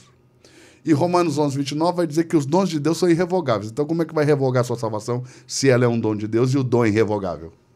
Então pode um salvo não reinar? Pode um salvo não reinar, mas não pode um salvo não ser mais salvo. Okay. E é essa a confusão, ao meu ver. Quando você vê textos que falam de reino e entende eles como salvação, aí sim você vai entender que a salvação se perde, porque o reino se perde. Então, pode um homossexual ser salvo e não reinar? Pode um homossexual ser salvo e não reinar. Acho que é aí que tem a confusão do... Sim, pode. E também, assim, ó, todo salvo para mim recebeu a vida eterna. É o caso também Das pessoas que suicidam. E todos aqueles que vão reinar são salvos. Mas nem todos salvos vai reinar. Entendi. Fala, Vinícius. É o caso das pessoas que se suicidam, que tiram sua própria vida. Nós tivemos suicídio de pastores. E aí, Coutinho? Tá salvo ou não? O pastor foi pro inferno porque tirou sua própria vida? E aonde na Bíblia diz isso? Exato. Nós não encontramos nenhum lugar na Bíblia e nenhum texto que a Bíblia afirme algo parecido. Categoricamente, claramente. O que mais tivemos agora na pandemia foi pastores suicidando. se suicidando. Até pastores que aparentemente não tinham motivo nenhum para isso. Homens de família, homens bem relacionados, homens com ministério de sucesso, que aparentemente não tinham nenhum motivo para se matar. E eu vejo muitos falando que eles perderam a salvação por terem se suicidado. Ok, mas aí, vamos supor, para que algo assim seja verdade, tem que estar claro na Bíblia. Você não concorda? Sim, sim. Não, concorda ou não concorda? Para você afirmar categoricamente, por exemplo, que uma pessoa foi para o inferno porque se matou, isso tinha que estar claro na Bíblia. Porque senão nós estamos afirmando com base em quê? Na tradição católica? Porque, olhe bem, a tradição católica diz isso. Mas nós protestantes não vivemos falando que a tradição não é Bíblia? E que tradição não é palavra de Deus, não é verdade? Não é autoridade. Mas para isso a tradição serve? Pastor, eu perguntar ao senhor, qual é a sua opinião sobre as igrejas que se denominam igrejas inclusivas? Essa questão de, por exemplo, igual temos algumas no Brasil, igrejas com pastoras homossexuais e tem esse sistema de igreja inclusiva. Qual a sua opinião disso? A respeito da salvação dessas pessoas? Isso. Eu creio que qualquer pessoa que crê em Jesus, seja homossexual ou não, seja hétero ou não, seja adúltero ou não, qualquer pessoa que crê em Jesus, de que maneira? Confessando-o como Senhor. E crendo que Deus, ao homem Jesus, e não a um Deus, porque Deus não morre, né? Quem morreu na cruz não foi um Deus, foi um homem. Deus não morre, então quem morreu foi um homem. E esse homem que morreu não pode ressuscitar a si mesmo. Precisa ser ressuscitado por Deus. Então, quem confessa Jesus como Senhor e crê em seu coração que Deus o ressuscitou dos mortos, esse está salvo. Não interessa qual a sua etnia, não interessa qual a sua formação, não interessa qual é a sua orientação sexual, está salvo. Se de verdade confessar e crer, está salvo. Não interessa se ele é afeminado, porque tem gente que é afeminado e não é homossexual. Qual seria a diferença, pastor? A diferença é que o afeminado tem trejeitos de mulher, mas ele não tem relação com outro homem. Só o jeito. Talvez nunca teve, talvez pode vir a ter, mas talvez nunca teve. Se ele não teve, ele não é homossexual, ele só é afeminado. E o texto bíblico separa o sodomita do afeminado.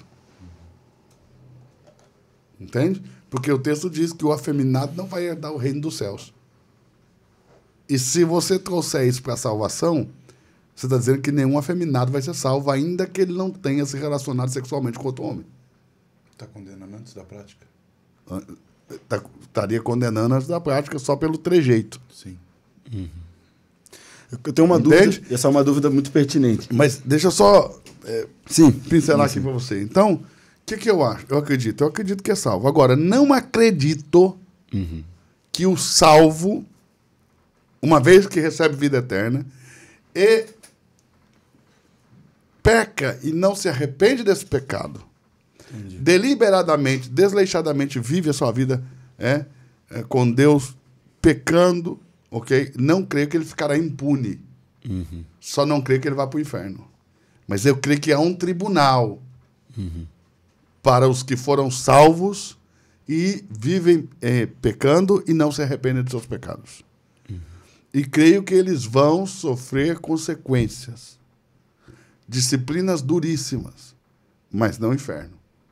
Okay. Porque a filho se disciplina. Entende? A Bíblia diz que Deus disciplina seus filhos para que eles não sejam condenados. Então, ou seja, não há possibilidade de condenar filhos, mas há uma expectativa de disciplina para os filhos.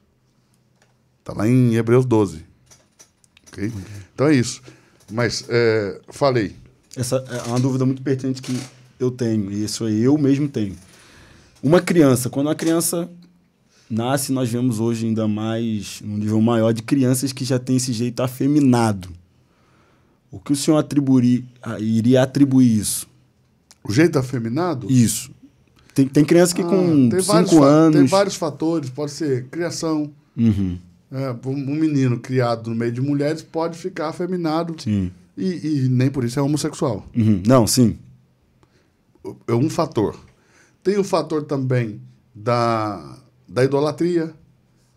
E aí é um fator grave porque diz que o envolvimento com a idolatria faz com que Deus entregue os nossos filhos à desonra de seus corpos, homens com homens, mulheres com mulheres. Então, uma sentença por causa da idolatria. Idolatria dos pais, no caso? Dos pais. Ok.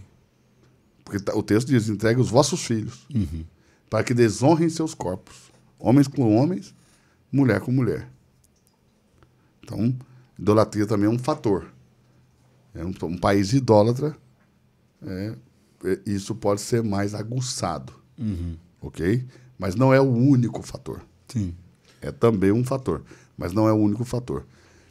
Mas, independente disso, ok? Mesmo debaixo de uma sentença divina, essa pessoa pode alcançar a salvação, ao meu ver, no meu entendimento, mas nós podemos ler Bíblia para ver isso.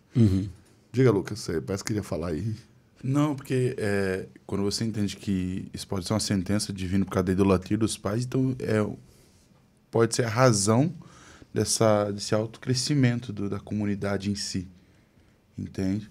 Eu vejo por Balneário, São Paulo, ou as grandes capitais em si, a grande movimentação e o incentivo, até mesmo na rede social, você se explorar e ter essa...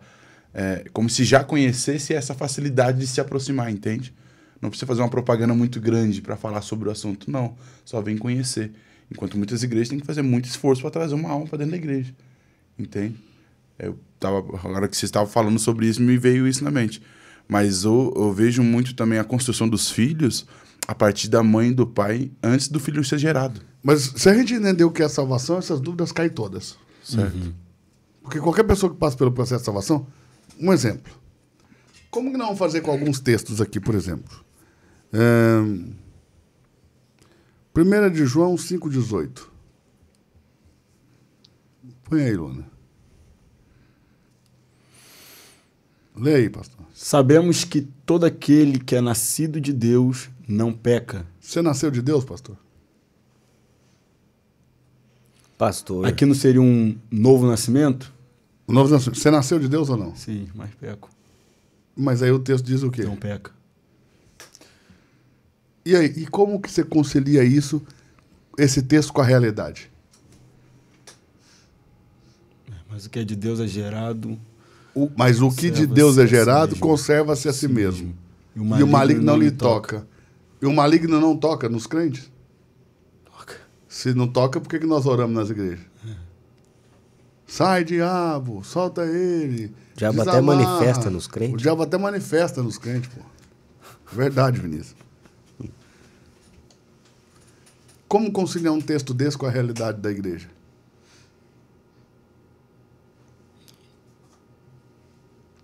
Explica pra gente, mestre. Mas é simples. Acontece novo nascimento na alma? Não. É lá que está a natureza caída. O novo nascimento é no espírito. Então, olhe bem, o meu espírito não peca mais. Porque ele foi gerado em Deus? Ele contém Deus, foi gerado em Deus. Mas a minha alma continua a mesma, poxa. Por isso a guerra. O meu caráter continua o mesmo. Por isso a guerra de Gálatas, que Paulo vai colocar em Gálatas 5. Ok? Então, o que é nascido de Deus é o espírito. A alma não nasce de Deus, ela é transformada pela palavra. Tiago 1:21. Receber como sinal a palavra em voz enxertada. Por quê? Porque quando você libera a palavra e essa palavra confronta o seu caráter, conforme o seu modo de viver, seu status quo, essa palavra te ofende, essa palavra te agride, essa palavra agride o velho homem, que não quer morrer. Essa palavra mata, ela fere o velho homem, ela mata o velho homem. Entendeu? Para dar espaço para o novo homem. É por isso que aquele texto diz que... Não diz o texto que nós fomos feitos em um novo homem? Okay. Por isso que o texto diz que em Hebreus que há a divisão da alma e do espírito, a palavra vai lá nessa divisão, entra nesse contexto ou não? Então, quando a Bíblia diz que a palavra de Deus é mais poderosa que uma espada afiada de 2 gumes, é capaz de penetrar tão profundo a ponto de dividir juntas e meduras, alma e espírito, eu não penso em divisão de coisas que não estão acopladas. Sim. Porque junta e medula não é uma coisa que está acoplada para você ficar dividindo, ok? Desacoplando. Mas pensa assim, o texto está dizendo, a palavra de Deus é tão poderosa que ela é capaz de te dizer exatamente o que é uma junta, o que é uma medula, exatamente o que é a alma, exatamente o que é o espírito. Okay. É separar para o discernimento, não é desacoplar uma coisa que está junto, entendeu? Ok. Então, esse texto aí tem que ser entendido assim.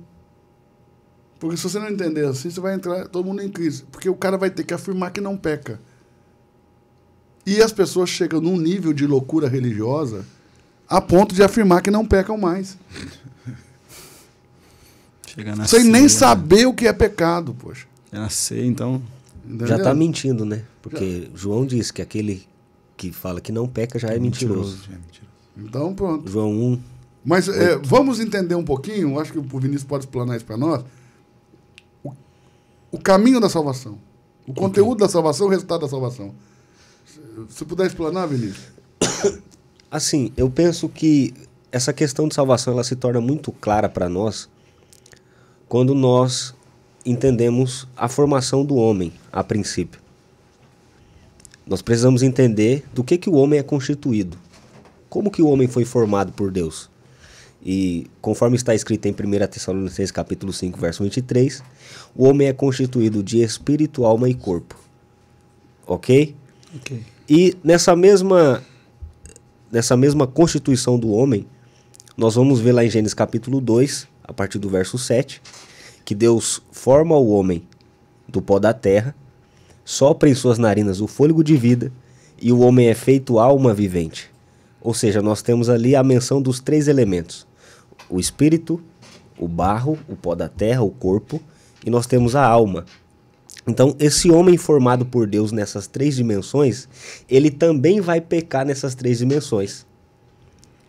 Porque o texto diz que quando Eva é convencida pela serpente, ela vê que aquele fruto é agradável aos seus olhos, ela toma do fruto. Bom para comer, agradável aos olhos e desejável para dar entendimento. Então, quando Eva peca, ela também peca nesses 3 aspectos, nessas 3 esferas. Então, para Deus... Bom para comer, agrada o corpo, agradável aos olhos, agrada a alma e desejável para dar entendimento o espírito. Ela foi tentada no corpo, na alma e no espírito, né? Quando ela cai nessas 3 dimensões. Concupiscência da carne, concupiscências dos olhos e a soberba da vida. Exato, está lá em 1 de João, no capítulo 2, verso 15. 26, eu acho. 26? Acho que é 1 João 2, 15. Eu acho que é 15. Joga aí, Luana. Não ameis o mundo, nem o que no mundo há, porque se alguém ama o mundo, o amor do Pai não está nele. Verso 16. É 16. Ó, porque tudo que há no mundo, a concupiscência da carne, a concupiscência dos olhos e a soberba da vida, não é do Pai, mas do mundo. Então, essa constituição do homem vai revelar como Deus irá salvá-lo também. Porque se ele pecou no espírito, na alma e no corpo, Deus precisa salvar ele no espírito, na alma e no corpo. É assim que nós entendemos a salvação completa de Deus. É uma única salvação, mas que acontece em 2 aspectos diferentes e em 3 tempos. Quais são esses 2 aspectos da salvação de Deus? O primeiro aspecto é o aspecto judicial. Nesse aspecto judicial, Deus me livra imediatamente da condenação do inferno. Paulo diz em Romanos capítulo 5, verso 1, que tendo sido justificados por Cristo. Romanos 5:1. Isso. Ou seja, olha lá, tendo sido, pois, justificados pela fé, temos paz com Deus. Quando que nós somos justificados? Nesse primeiro aspecto da salvação de Deus, no aspecto judicial. É quando Deus me salva no Espírito. E isso acontece, como o pastor mensurou, através do novo nascimento do Espírito. Quando eu creio que Deus ressuscitou a Jesus dentre os mortos, com o meu coração e confesso isso com a minha boca, eu recebo o Espírito de Deus no meu espírito. Nesse momento acontece o novo nascimento no Espírito. Então eu sou salvo no meu espírito. E nós cremos que essa salvação no Espírito ela é irrevogável. Ok. Só que agora essa salvação ela precisa prosseguir. É porque Deus não pode dar o que ele não tem. Exato. Me dê o que você não tem. Não tem como. Então Deus não pode dar uma vida que ele não tem. A vida de Deus é eterna. Como é que ele vai dar outra? O eterno dura até quando? Até que você peque de novo. Não, eterno é eterno, é para sempre. Então ele diz, quem crê em mim tem a vida eterna. Ele não diz, quem crê em mim não erra mais. Entende? Ainda que um cristão, uma vez salvo, uma vez que foi salvo, não deve viver uma vida desleixada, ok? É porque a salvação você fala que dele a salvação é eterna, as e pessoas nem já a condenação isso, né? pode estar ligado à sua conduta. Porque se nós ligarmos a salvação à conduta, nós vamos ter que arrumar muitas desculpas ou mentir muito para nós diante de textos que diz, por exemplo, que a salvação ela acontece pela graça, mediante a fé, não vem de nós, é um dom de Deus. Se não vem de nós, poxa, não tem nada a ver conosco. O texto está dizendo, é um dom. Dom é presente, não é empréstimo que Deus me emprestou para eu pagar ele com um bom comportamento. Entende? Sim. Eu vou ser constrangido a não mais pecar, não por medo do inferno, mas por descobrir a cada dia o amor de Deus. O amor de Deus nos constrange ao ponto de não mais pecarmos. Entende? Então, ao invés de a gente ficar falando de inferno, para as pessoas pararem de pecar, porque todo mundo sabe que existe inferno e ninguém parou de pecar por causa disso, a gente deveria falar do amor de Deus de maneira que a pessoa pudesse enxergar esse amor de Deus na pessoa de Cristo, na grandeza com que esse amor se manifestou em nosso favor, e isso vai constranger a pessoa a não viver uma vida deliberadamente de pecado. De pecado. Por quê? Porque o amor de Deus manifestado em Cristo Jesus nos constrange a ponto de não mais pecarmos. Não é o medo do inferno. Não é fazendo terrorismo psicológico com as pessoas dentro É o que foi pregado por anos. de prédios religiosos, de lugares religiosos. Foi pregado isso. Ou se você fizer isso, você está danado. Se você fizer aquilo, você está não sei o quê. Você vai para o inferno. Isso desde que eu tenho 27 anos. Foi pregado Cresci assim. na igreja Foi pregado assim, isso. mas eu desafio alguém mostrar que é assim na Bíblia. Não, concordo. Né? Por isso que Porque muitos jovens hoje são distantes da igreja porque não foram instruídos dessa forma. Porque é mais fácil entendimento. você controlar a massa, entende? Impondo o terror. Sim. Regras. Você Ou você vive pelo manipula amor, a você vive massa pela pela regra. culpa, pelo medo. É mais fácil, mais prático, né? Claro, poxa, você manipula todo mundo, lançando culpa, lançando medo, ativando ganância, gatilhos de ganância. Uhum. Quantas pessoas foram enganadas, enroladas, ludibriadas, feridas dentro de instituições religiosas por serem ativadas no gatilho da ganância, por serem ativadas no gatilho do medo, Usar a necessidade por da pessoa serem contra ela. ativadas no gatilho da culpa. Uma pessoa que se sente culpada faz tudo o que você quer, poxa, para tentar remover aquela culpa de sobre ela. Entende? Mas continue, Vinícius. Voltando. Essa salvação, ela, uma vez feita no meu espírito, ela é aquilo que nós cremos ser a salvação judicial de Deus, ela vai se desenvolver. E quando ela se desenvolve, ela entra num segundo aspecto, que é o aspecto orgânico dessa salvação. Aspecto judicial e o aspecto orgânico. Esse aspecto orgânico, ele está relacionado com a alma e com o corpo. E diferente do aspecto judicial, que é feito imediato, e nós cremos que realmente é imediato, esse aspecto orgânico que abrange a alma e o corpo, ele é gradativo. E o que precisa ser muito claro para nós é que Paulo o apóstolo disse lá em Filipenses capítulo 1, verso 6, que aquele que começou a boa obra, ele vai terminar. Então, se ele começou no espírito, um dia ele vai terminar. Essa salvação vai alcançar a alma e também ela vai alcançar o corpo. Quando que a minha alma é salva? Quando ela recebe a palavra de Deus, conforme o pastor já citou aqui. Uma vez que a minha alma é morta, essa velha natureza é morta, a minha alma é transformada e ela é salva. Por isso que Jesus disse, quem quiser ganhar sua alma, perdê-la, mas quem perdê-la por amor de mim, acha lá. Acha lá. Porque para eu ser salvo na alma, eu preciso perder. Ou seja, aquela natureza antiga precisa morrer, para que a natureza de Deus tome lugar. E por último, o último estágio dessa salvação é a salvação do meu corpo, que isso vai acontecer na glorificação. O meu corpo vai ser salvo no momento em que Jesus glorificá-lo. Então, a salvação de Deus acontece em 2 estágios, em 3 tempos. O estágio judicial, aspecto judicial e orgânico, e ela acontece no primeiro tempo, que é o espírito, na alma e no corpo. Essa é a salvação completa de Deus. Então, como o pastor já mensurou aqui, as pessoas apresentaram para nós o inferno ao invés de apresentar o amor de Deus. E esse é totalmente contrário àquilo que Jesus fez, porque o caminho da salvação de Deus não é nos constrangendo ou nos coagindo à santidade, justiça ou juízo. Imagina se Deus te coage à santidade. Isso não é santidade, poxa. Se ele te coagir à justiça. Isso não é justiça. Entende? Você vê isso em 2 planos, né? Você vê isso lá com as tábuas da lei e depois com a redenção de Jesus, ele sacrificando pela humanidade. Desce Moisés do monte com a lei e o povo está lá adorando uma estátua de ouro. Jesus, pelo amor, ele sacrificou por aqueles que ele nem conheceu. Veja, olhe bem. Não sei se ele não conheceu, né? Porque o plano de salvação passa pelo conhecimento prévio de Deus. Sim. Né? Porque aqueles que dantes conheceu também predestinou, os que predestinou também chamou, os que chamou justificou, os que justificou glorificou. Então, ou seja, ele nunca glorificou quem ele não justificou, nunca justificou quem ele não chamou, nunca chamou quem não predestinou e nunca predestinou quem não conheceu. Então, a primeira coisa que Deus fez para te salvar foi te conhecer. Quando que ele te conheceu, Lucas? Antes mesmo de eu nascer. Onde acontece, pastor? Qual seria para você, Coutinho, o principal ponto de conflito para que uma pessoa salva uma vez permaneça salva para sempre? Principal ponto de conflito? Que você entende que isso não pode ser. Por que não pode ser? Por que uma pessoa que foi salva por Jesus agora não pode ser salva para sempre? A dificuldade, isso talvez seja pelo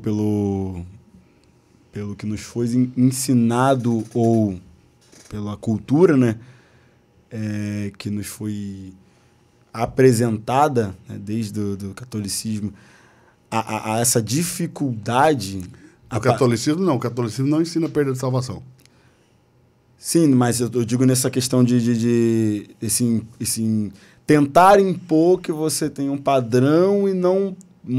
Como se fosse santo, não é pecar mais, né? A dificuldade eu vejo quando entra a questão de você... o ser humano tem dificuldade de aceitar essa salvação pela graça, no sentido como o senhor mesmo explicou. O cara creu, teve fé em Cristo Jesus, recebeu a salvação pela graça, o Espírito, foi salvo. Uma vez salvo, salvo para sempre. O ser humano, nós temos dificuldade, né? Estou tentando generalizar Fica assim. A dificuldade de entender que mesmo que a pessoa receba essa salvação, mas ela continue de alguma forma pecando, como todos nós pecamos, ela vai ser salva. E parece um senso de justiça própria, de tipo assim, eu mereço, aí entra naquela, eu mereço e ele não merece. E ele não merece. Entra naquele senso de justiça. Mas porque aí você acredita que você não peca como ele peca. Aí começa a entrar como se tivesse diferença entre pecado. Aí começa a entrar uma participação. Ou entre pecadores. Também. Porque tem uns pecadores que incomodam mais a Deus e outros que incomodam menos. Essa é a ideia. Né? Porque se eu entendo que ele está condenado porque ele vive na prática do pecado e eu não, eu também vivo na prática do pecado. Só porque eu não sei disso não quer dizer que eu não viva. É que eles usam a dimensão, né? O que é o Mas dá um argumento para que essa salvação se perca. Quando eu a rejeito? Onde está na Bíblia isso? Não, digo como ser humano. É um argumento bíblico. Pessoas que não querem. Tá, mas o cara não quer. O cara não quer. Por exemplo, você não quer ser você. Deixa de ser você. Não tem como. Eu não sei como. Pronto, então salvação não é assim. Eu estava indo para um lugar, agora eu não estou indo mais e depois eu vou de novo. Uma desistência. A salvação fez uma mudança de natureza, poxa. Como é que você vai deixar de ser o que você já é? Entendi. É porque entende? Deus não mudou o caráter dele por aquilo que ele faz. Quando você foi salvo, o escrito de dívida que era contra ti foi rasgado. Certo. Quando você foi salvo, você foi livre da condenação do inferno. Quando você foi salvo, você recebeu o Espírito Santo. ok? Você recebeu o dom do Espírito Santo, o dom da vida eterna e o dom celestial. Os dons de Deus são irrevogáveis. Esses dons em você são irrevogáveis. Romanos 11, 29. Põe aí, por favor, Luana. Romanos 11, 29. Os dons e as vocações são irrevogáveis. Ok? Então você recebeu o dom do Espírito Santo. Primeiro, o dom do Espírito Santo, o dom da vida eterna e o dom celestial. Sim. Dentro de você.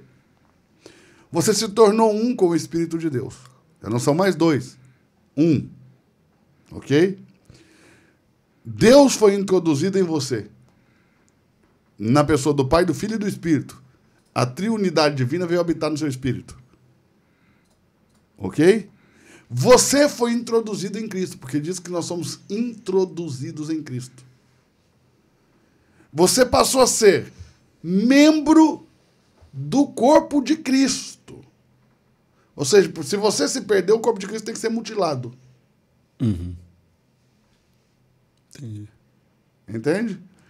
E Cristo não poderia ser nosso sumo sacerdote se ele chegasse mutilado diante de Deus. Porque o sumo sacerdote não pode ter qualquer mutilação em seu corpo. Entendeu? Não qualquer dilaceração. Então, quando você foi salvo, você se tornou filho de Deus. Antes você era criatura de Deus.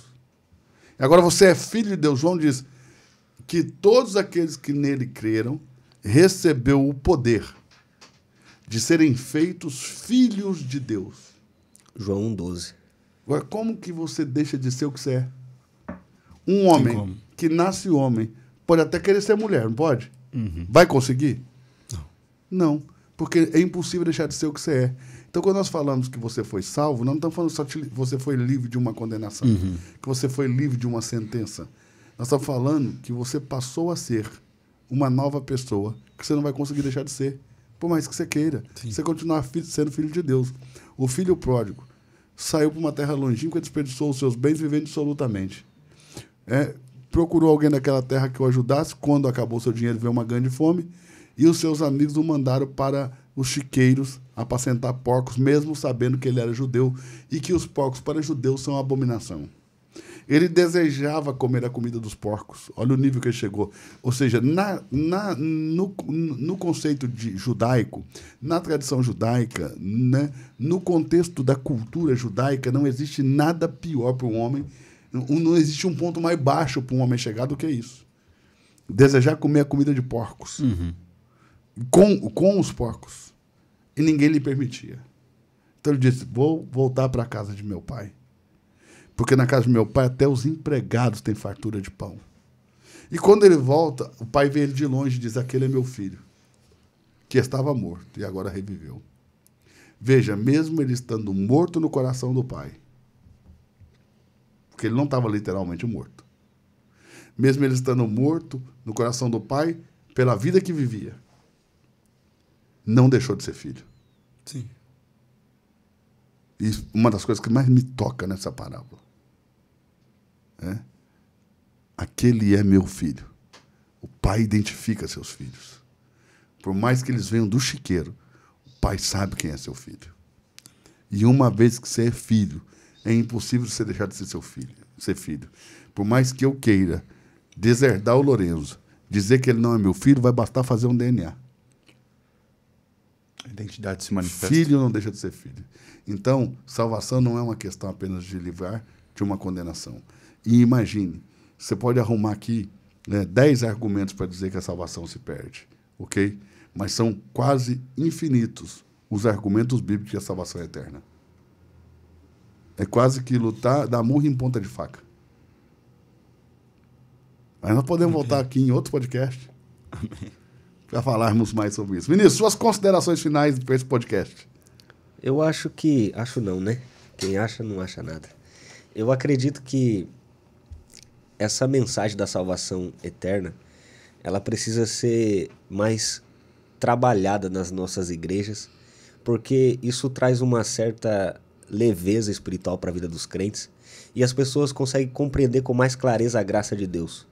conseguem se enxergar mais como filhos de Deus e passam a desfrutar com mais profundidade desse amor. Porque quando nós vamos se apresentar diante de Deus... É o contrário do que eles pensam, né? Que a pessoa vai viver uma vida desleixada. Sim. É justamente o contrário. Porque esse talvez seja o medo dos pastores, né? Em pregar uma mensagem como essa. Talvez alguns até sabem, creem assim, mas tem essa dificuldade. Poxa, como é que eu vou pregar isso pro povo? O povo aqui na minha igreja vai sair... Muitos creem da maneira correta, mas não pregam com medo do povo se comportar mal. Então eu penso e é o contrário. Quando você Sim. prega essa mensagem, a experiência que temos é que as pessoas vivem uma vida muito mais dedicada ao Senhor. mais piedosa. Mais leve. Deixa o peso do passado para trás, a culpa. E começa a viver em Deus. Porque, na verdade, o que a gente quer fazer? A gente quer impedir o homem de comer do que não pode. Ok? Esquece de mostrar o que ele tem que comer. E esquece de mostrar o que ele tem que comer. Eu acho que mais do que impedir o homem de comer o que ele não pode, hoje, no século XXI, é nutrir o homem da vida de Deus. É mais importante do que ficar falando, você não pode comer da árvore do conhecimento do bem e do mal, é dizer para ele, se alimente da vida. Coma da árvore da vida. Entendeu? Entendi. Coutinho, suas considerações finais sobre esse nosso bate-papo. Incrível. Muito bom, muito bom. E eu sou uma pessoa muito... Eu escuto muito. Eu gosto de escutar muito para poder até mesmo absorver muita coisa. Mas nós vamos te dar o livro de presente, o DNA do Reino. Vou ler. Pode levar e mergulhar. Ó, vou ler aqui, vou ler para vocês aqui, pessoal. É só os... Vou ler o prefácio aqui. Não, o sumário. Perdão, vou ler o prefácio não, vou ler o sumário. Vou ler o sumário aqui só para vocês entenderem do que trata-se. São 10 capítulos. E começa pela certeza da salvação. Capítulo 1. Capítulo 2. A salvação é eterna e os argumentos contrários a isso. Capítulo 3. O Evangelho do Reino. Capítulo 4. Diferença entre salvação e o reino. A diferença entre a salvação e o reino, para mim, é assim, primordial para que se leia a Bíblia. Quando você descobrir essa diferença, você lê automaticamente outra Bíblia sem que ninguém tenha que te falar mais nada. Qualificações para entrar no reino. A recompensa é o reino. Capítulo 6 aí, a recompensa é o reino. Capítulo 5, qualificações para entrar no reino. E capítulo 6, a recompensa é o reino. Capítulo 7, a disciplina. Capítulo 8, a disciplina no reino. Veja, não vai ficar sem disciplina, mesmo salvos. A punição dispensacional, capítulo 9. E 10, a punição no reino milenar. Então tá aí esse livro que começa falando que a salvação é eterna e termina ensinando sobre as disciplinas do reino. Então, o fato de eu ser salvo eternamente não quer dizer que, se eu viver deliberadamente em pecado e não me arrepender desses pecados, que eu vá passar ileso, né? Vai haver consequências, vou sofrer dano. Okay. Lucas. Vamos deixar aqui meu agradecimento, que aprendi muito hoje. Glória a Deus. E o que eu tenho para falar sobre Leva salvação. o livro também para você. Levarei, lerei, repassarei aos meus discípulos também. E se alguém tem sede, que beba da água da fonte da vida. Ô, Léo, deixa o link aí na descrição para que eles possam adquirir. Quem está assistindo o podcast quiser comprar o livro, né, possa adquirir. Deixa na descrição aí do nosso YouTube. Se você não está inscrito no canal Eduardo Reis, aperte o sininho aí. Primeiro se inscreva, depois aperte o sininho para você receber as notificações. Primeiro se inscreva, tá? Depois você aperte o sininho para você receber as notificações. Todas as vezes que nós postarmos mais um episódio do nosso ReinoCast e também quando nós entrarmos ao vivo aí. E se você quiser conhecer um pouco mais da Reino, a igreja aí que... Pode levar as canecas também, viu, Cautinho? Amém, pastor. Pode levar de presente. Aí. E se você quiser conhecer um pouco mais da Reino, Pra que é a coleção. igreja que eu estou tendo o privilégio de pastorear aqui em Balneário Camboriú, é só você dar o nosso arroba aí, digitar o nosso arroba no Instagram, reino.bc. reino.bc. E se quiser conhecer um pouquinho mais da GP... Tamo junto. Se quiser conhecer um pouco mais da GP Camboriú, Geração Profética, só ir ali em Camboriú, Rua Justiniano da Silva Neves, número 290. Faz uma visita lá, quinta e domingo. Quinta vai lá, domingo vai lá no Pastor Que horas? 20 horas na quinta-feira e domingo, 19h30. E o arroba para conhecer o Instagram? @GP Camboriú. Tá ali, esse Camboriú sem acento. Só entra lá e ser feliz. Pastorzão, uma honra. Pastor, tamo junto. Lucas, muito obrigado. Vini, muito obrigado. Eu agradeço. E até o nosso próximo Reino Cast. Beijão, pessoal. Tchau, tchau.